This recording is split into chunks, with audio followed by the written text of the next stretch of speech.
Welcome back. Pharmaceutical giant Johnson & Johnson has experienced a rough few days on Wall Street. Its company investments have been falling since an explosive report published by Reuters last week revealed Johnson & Johnson knowingly covered up facts that its popular talcum powder products could cause cancer. This isn't the first time that the 132-year-old company has come under scrutiny for similar accusations. RT's Anya Parampil has the latest. For decades, women around the world have used Johnson & Johnson raw talc and baby powder products as deodorant or antiperspirant. Thanks to a Reuters investigation, we now know over those same years, the company knew its products contained carcinogens and conspired to shield that information from the public. Reuters took a look at internal company documents which have been revealed through a lawsuit filed against Johnson & Johnson, a lawsuit which includes 11,700 plaintiffs now claiming that the company's talc caused their cancers.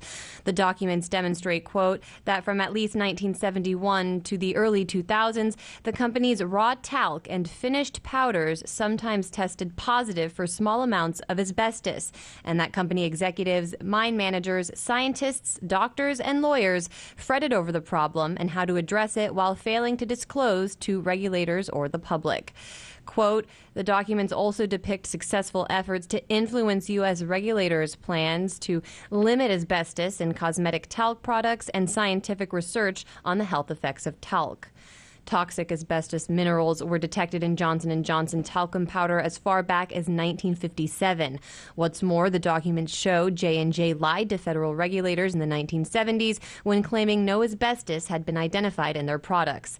If ingested through the air, according to the World Health Organization, quote, all types of asbestos cause lung cancer, mesothelioma, cancer of the larynx and ovary, and fibrosis of the lungs.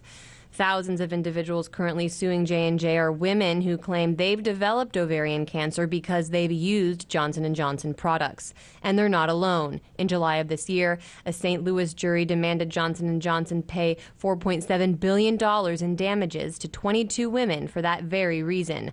Still, Johnson & Johnson's outside litigation counsel told Reuters, quote, the scientific consensus is that the talc used in talc-based body powders does not cause cancer. This is true even if, and it does not, Johnson & Johnson's cosmetic talc had ever contained minute, undetectable amounts of asbestos. These denials directly contradict the internal memos and reports now available online for all to see. In Washington, Anya Parampil, RT. So for more on this, I spoke earlier to host of America's Lawyer right here on RT America, Mike Papantonio. Can you first give us a summary of why there are thousands of lawsuits against J&J? Well, not only have I handled the Johnson & Johnson case, but I also handled some of the first asbestos cases tried in America. Actually, in Florida, I probably tried some of the first asbestos cases ever tried. And we knew back then that it was very clear that tremolite, and tremolite is a type of asbestos. It's a type of asbestos that Johnson & Johnson found in their talc as early as 1957. And there's something else we knew about tremolite in 1957. We knew it would migrate through the body. It could move through all parts of the body, and we knew that it would cause cancer sometimes 30 to 40 years after the exposure to the tremolite. So in 1957, the company finds it. They've always known that it causes lung cancer, it causes mesothelioma, and more importantly, they knew it would migrate through the body. So these women that are using this talc powder, wherever they're using it, it migrates by inhalation, it migrates by the various parts where it's applied to the body. More importantly, in 1976, the FDA clearly acknowledged, there was not a question in America. The FDA acknowledged that this tremolite causes cancer, and then Johnson & Johnson had to lie to the FDA. They literally had to approach the FDA and say, you know what, we did testing between 1972 and 1976, and we didn't find any asbestos. That was a complete, utter lie. It was phonied up. The documents showed that they actually had that information. Well, Pap, the company has consistently maintained that their talc is safe. Its vice president of global affairs, he said this in a very recent statement. He said, quote, this is all a calculated attempt to distract from the fact that thousands of independent tests prove our talc does not contain asbestos or cause cancer. Any suggestion that Johnson & Johnson knew or hid information about the safety of talc is false. Your thoughts on that? Yeah. Well, first of all, what Johnson & Johnson has to do right now is they are in very, very bad shape on this issue. They have to fight their way out of it. They understand that because of the latency issue, they can say that, yeah, we don't have any asbestos today, but the lawyers who have, you know, Mark Lanier, a very good friend of mine, we're handling several different types of cases together. He actually had the testing done. They tested over a long period of time to find whether or not, going back in time, whether or not there was asbestos in the talc. They clearly found it.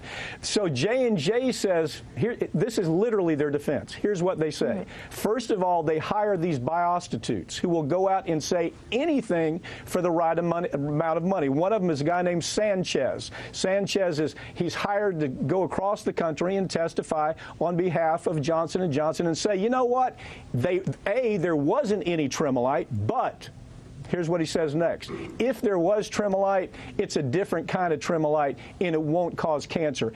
All of the science says just the opposite. All you have to do is look at their own documents. In their own documents, they're talking about we've got to find a way to find clean, uncontaminated talc because we're afraid we're going to be sued. Robert Johnson, who was the CEA, expressed concern about the effects on babies and mothers' lungs as early as 1970. So, I mean, you've got, the documents are there. They can't rewrite the documents. So all they can do is to say it's all a lie, it's all being chummed up by lawyers, they're simply causing hysteria.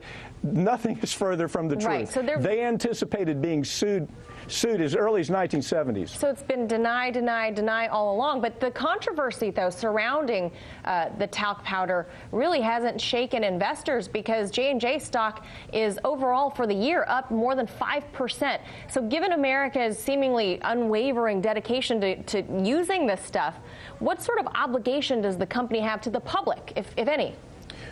Well, all that's been argued in trial so far is they at least they should have warned. Give people a choice. Say you can use our powder that, oh, by the way, contains asbestos, or you can use something else that doesn't contain asbestos, like cornstarch. So at the fundamental heart of this is that you give people a choice. You give a mother a choice whether she wants to put asbestos on her child. You give a woman a choice as to whether she wants to use after shower powder.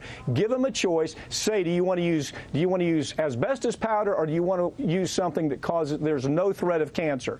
We're going to see cancer cases continue to rise. Mount Sinai did studies on this. A guy named Selikoff, who I used to have as an expert witness in the early asbestos days. Selikoff saw it coming all the way back then. He said tremolite's dangerous. Chrysotile is dangerous. Virtually any form of asbestos exposure is dangerous to the human body. All right. Thank you so much for joining us. America's lawyer, attorney Mike Papantonio, sharing your expertise with us. Thank you so much. Hey YouTube, thanks for checking out our channel. We hope you enjoyed the video. We have tons of content for you just like this. For more of RT America's one-of-a-kind news and analysis, be sure to subscribe and never stop questioning more.